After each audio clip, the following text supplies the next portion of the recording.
kalau orang munafik ini meninggal, bolehkah disalatkan? Surat At-Taubah ayat 84 mengatakan, wala tusalli ala ahadim minhum mata abada wala taqum ala qabrihi innahum kafaru billahi wa rasulih wa matu wa hum fasiqun. Janganlah engkau salatkan jenazah orang yang mati ketika hidup dia tidak salat. Setelah engkau kuburkan, jangan berlama-lama di kubur itu. Tidak ada upacara, tidak ada tahlil, tidak ada doa. Engkau cepat berangkat dari sana. Kenapa? Innahum kafaru billah. Orang mati munafik itu yang dia mengaku Islam tidak salat, maka dia durhaka kepada Allah dan durhaka kepada nabinya. Wa matu wa hum fasiqun.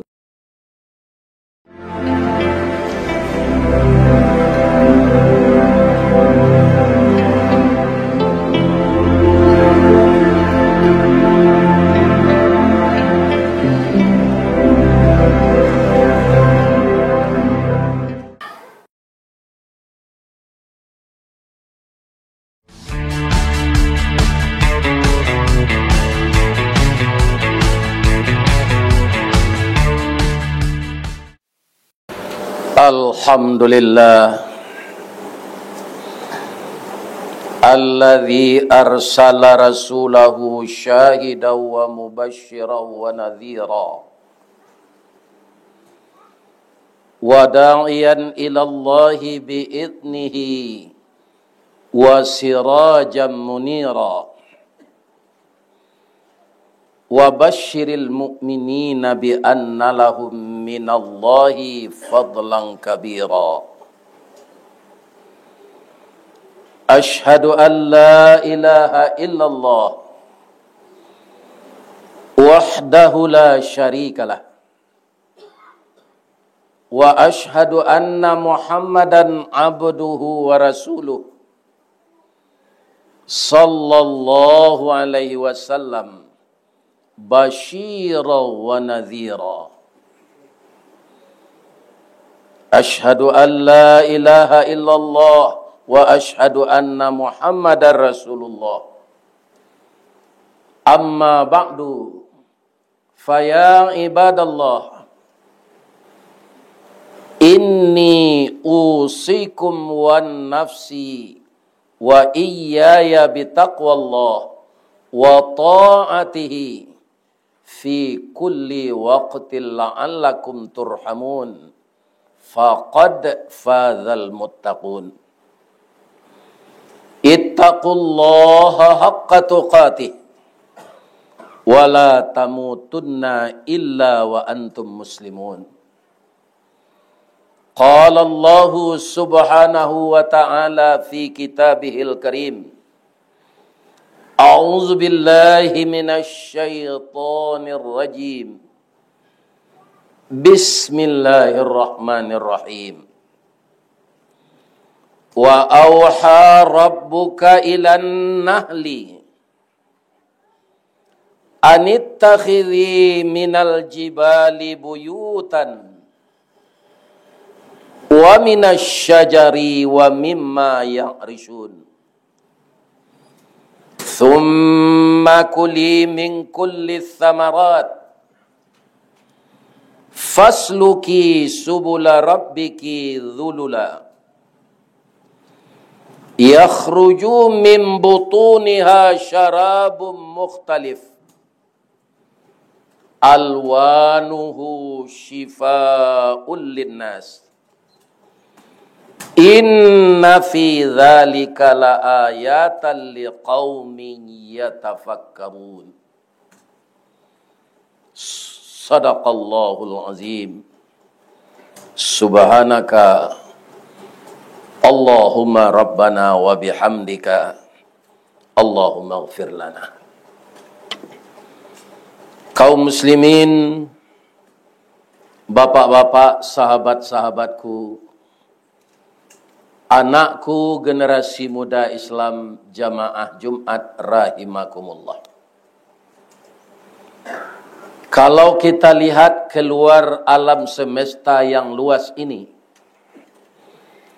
sampai saat ini kita masih diberikan oleh Allah kesempatan untuk menghirup oksigen, sehingga tubuh kita menjadi segar.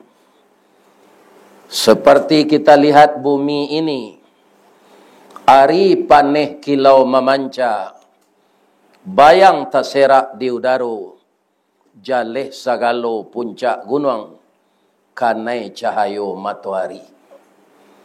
Jadi dengan adanya sinar matahari, maka seluruh yang gelap ini diizinkan kita melihatnya dengan cahaya terang.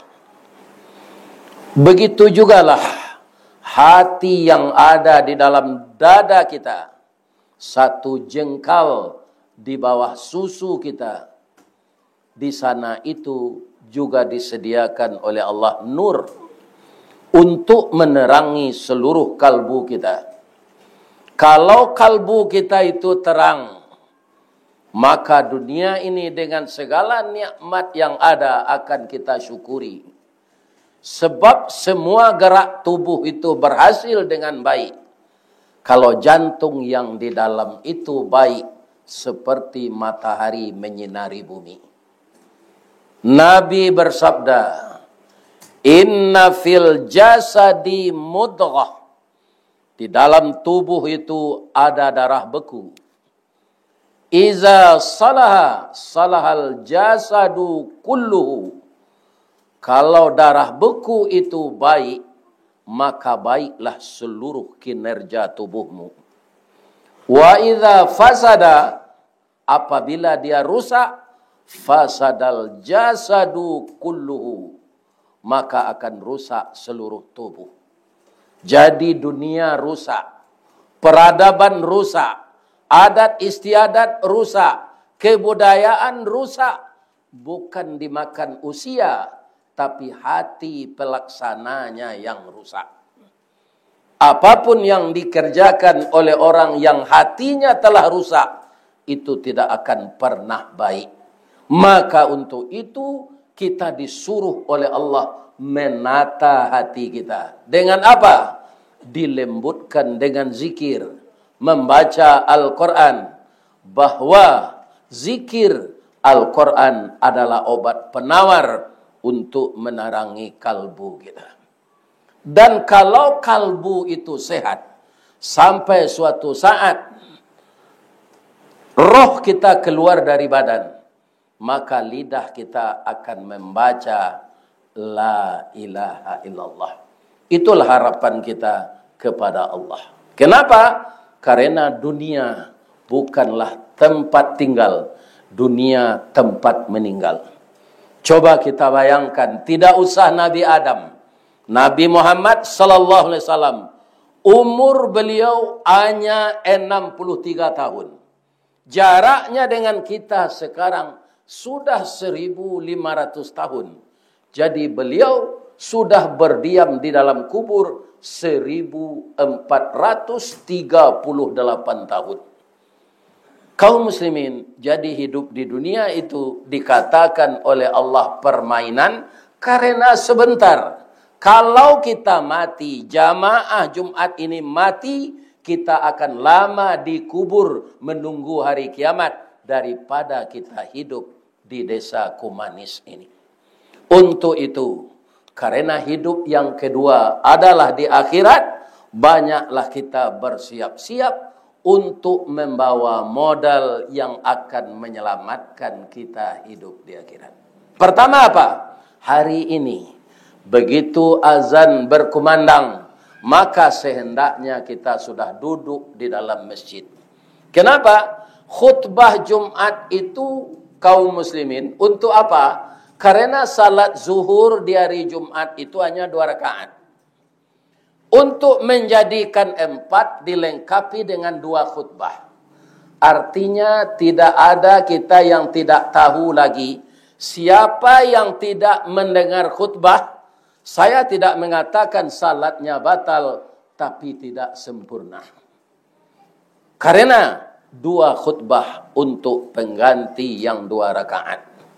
Kaum muslimin, maka untuk itu, untung saja sekarang waktu zuhur di negeri kita lewat jam 12:30. Tapi ada nanti dengan perputaran syamsiah matahari, ada waktu zuhur itu jam 12:04.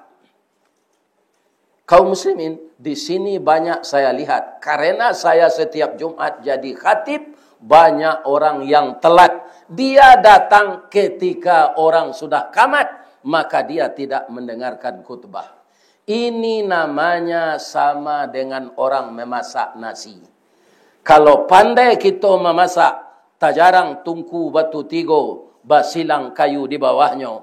Walaupun kayu kelupak pisang, dek pandai kita mapian kambang bunga limau nasinya. Tapi kalau talalai kita mengadang, talambik mengadang lambiak mata, suri kabarehnya tak namuh, dikatakan lontong alun jadi, dikatakan nasi alah luyak. Maka amal yang seperti itu tidak sempurna.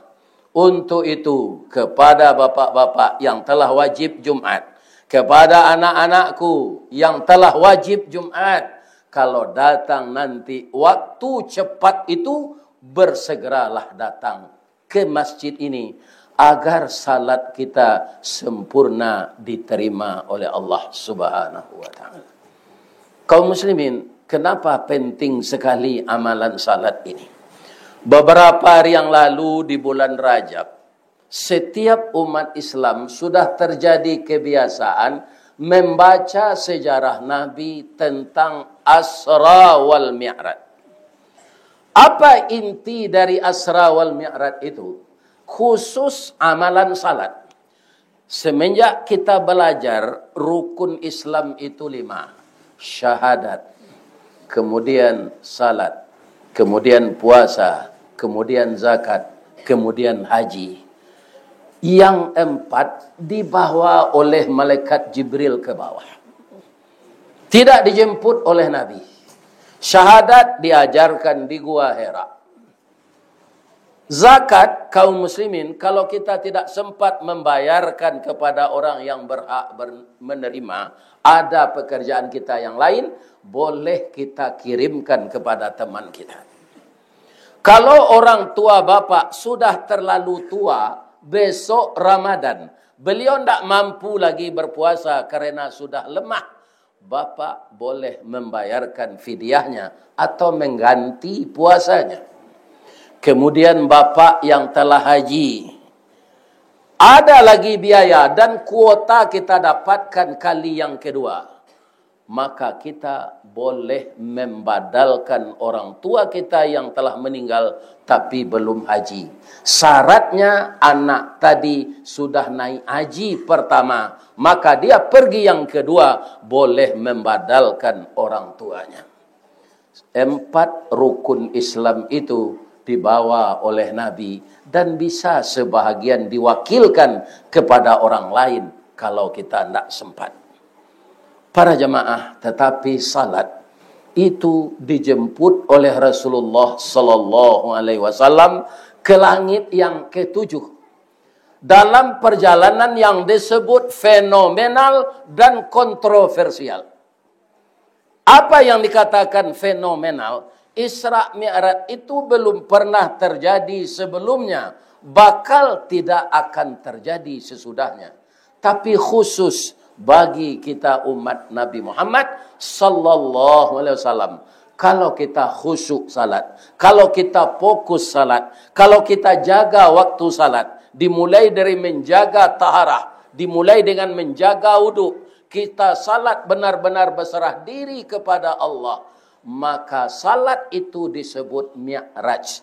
As-salatu mi'rajul lil mu'minin. Kita tidak usah pergi ke langit, tapi usahakanlah salat di masjid, salat tepat waktu, salat berjamaah, kita kerjakan dengan khusyuk, maka Allah menilai sama dengan mi'raj yang dilakukan oleh Rasulullah sallallahu alaihi wasallam. Kemudian ada hadis Nabi lagi, salat itu untuk membuka pintu surga. Kenapa? As-salatu miftahul jannah. Salat itu anak kunci surga. Kaum muslimin yang terhormat, jadi kalau ada anak-anak muda kita yang lalai salat, ingatkanlah. Karena ibadah salat untuk menyampaikan seluruh ibadah. Kaum muslimin, orang tidak Islam banyak juga yang pemurah. Di antaranya siapa? Ada namanya di Jakarta Hari Tanu. Itu banyak mempergunakan hartanya untuk orang miskin, baik bedah rumah maupun membeli alat-alat untuk orang yang mampu berjualan. Ada gerobak sate bermacam-macam. Kaum muslimin itu sudah miliaran uangnya habis. Tetapi tidak ada artinya di sisi Allah karena dia tidak bertauhid. Tapi kalau hartanya yang dia bantukan itu diganti oleh Allah kembali. Tapi yang tidak dapat adalah ridha Allah dan berkahnya. Maka salat untuk menyampaikan semua ibadah. Katakanlah ada salah seorang bapak di desa Kumani ini kaya raya. Bangun masjid sendirian dengan uang rezeki yang diberikan Allah. Tapi bapak tidak salat. Itu tidak ada gunanya. Maka salat adalah ibadah untuk menyampaikan segala ibadah-ibadah lain kepada Allah Subhanahu wa taala. Apa bahayanya meninggalkan salat? As-salatu imaduddin. Salat itu tiang agama. Faman aqamaha, barang siapa yang mendirikannya, faqad aqamaddin, maka dia mendirikan agama. Wa man tarakaha faqad hadamadin, siapa yang meninggalkannya dia meruntuhkan agama. Coba renungkan, apakah dosa yang lebih besar lagi dari meruntuhkan agama? Saya yakin bapak-bapak jemaah Jumat, di negeri kita ini tidak ada agama Katolik, tidak ada agama Hindu, tidak ada agama Buddha, tidak ada Kristen, tidak ada Islam Nusantara. Tapi juga saya yakin, walaupun kita tidak bisa berdialog berkorbah ini dua arah, tapi saya yakin termasuk di negeri saya, di negeri Bapak ini, pasti ada orang Islam yang tidak salat. Kalaulah itu saudara kita, karib kerabat kita, anak kita, maka kita ingatkanlah dia. Apa lagi yang berbahaya kalau orang Islam tidak salat? Berarti dia munafik. Dia telah berjanji dengan Allah beberapa ratus tahun yang lalu ketika roh akan ditiupkan di dalam tubuh. Ketika di alam roh, apa kata Allah kepadanya? Alastu birabkikum. Apakah kalian yang akan saya ciptakan ini mengaku untuk menyembah saya? Semuanya roh itu menjawab, qalu. Berkata seluruh roh itu, bala syahidna, kami jadi saksi ya Allah, kami akan menyembah engkau. Tetapi setelah dia lahir ke dunia ini, ada yang menjadi presiden, ada yang menjadi menteri, ada yang jadi orang kaya, ada yang segala macam yang dia dapatkan, tetapi dia tidak salat. Kalau orang munafik ini meninggal, bolehkah disalatkan? Surat At-Taubah ayat 84 mengatakan, wala tusalli ala ahadim minhum mata abada wala taqum ala qabrihi innahum kafaru billahi wa rasulih wa matu wa hum fasiqun. Janganlah engkau salatkan jenazah orang yang mati ketika hidup dia tidak salat. Setelah engkau kuburkan, jangan berlama-lama di kubur itu. Tidak ada upacara, tidak ada tahlil, tidak ada doa.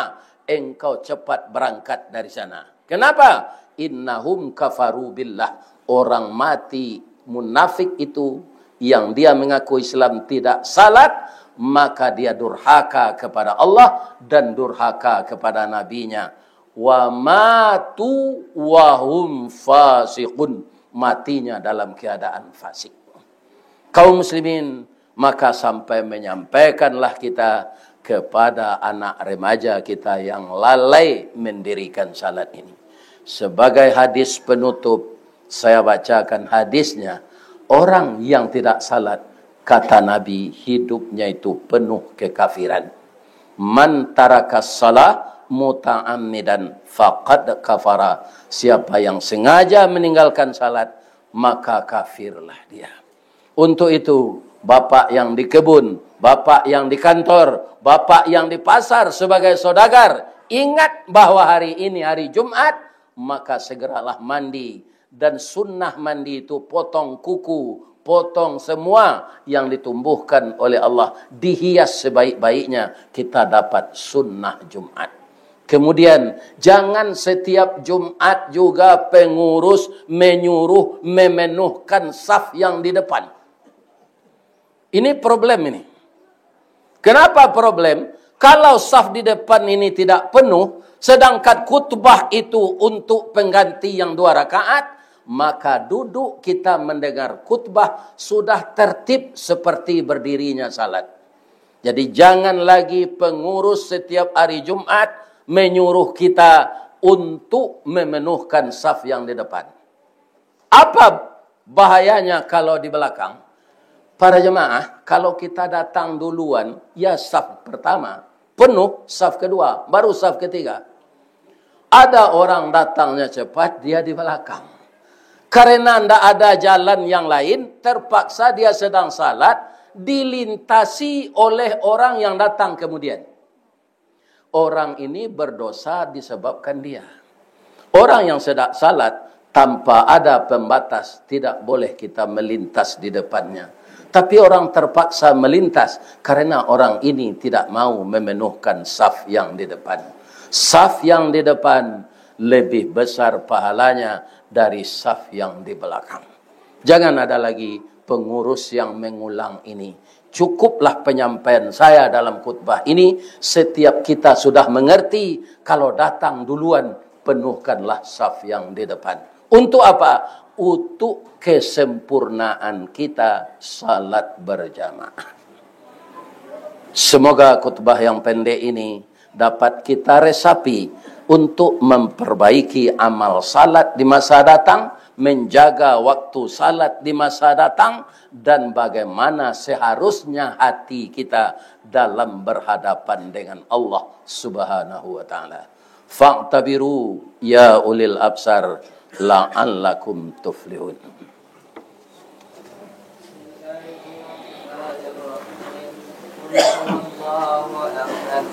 Allahu samad, lam yalid wa lam yulad wa lam yakul lahu kufuwan ahad.